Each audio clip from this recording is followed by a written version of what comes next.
खबर शामिल करते हैं मंडी बहाउद्दीन से ब्यूरो चीफ मोहम्मद रशीद भट्टी की रिपोर्ट। वजीर आला पंजाब मरियम नवाज शरीफ के विजन सुथरा पंजाब सेहतमंद पंजाब के तहत ईद उल अजहा के मौका पर जिला मंडी बहाउद्दीन की तीनों तहसीलों में सफाई सुथराई और लाशों की बर्वक्त तलफी के लिए मिसाली और मौसर इकदाम किए गए,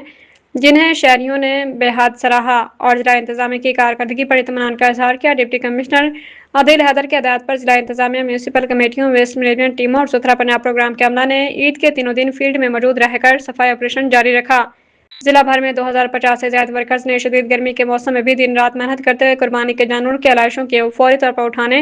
इन्हें महफूज अंदाज में तलब करने और शहरी इलाकों को साफ सुथरा रखने के लिए अपनी जिम्मेदारियां असर अंदाज में सर अंजाम दी। डिप्टी कमिश्नर आदिल हैदर ने बताया कि जिला भर से मजमूई तौर पर 3198 टन आलाइशियां और वेस्ट उठाकर मुकर्रम मकामात पर मुंतकिल किया गया,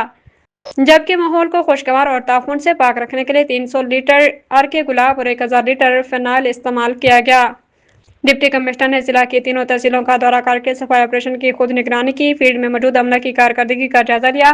अवामुन्नास की कसीर तादाद ने वजीर आला पंजाब मरियम नवाज शरीफ, डिप्टी कमिश्नर आदिल हैदर और सफाई अमला की काविशों को खराज तहसीन पेश करते हुए कहा है कि सुथरा पंजाब प्रोग्राम के तहत जिला मंडी बहाउद्दीन में वाक़ मिसाली सफाई इंतजाम देखने में आए हैं।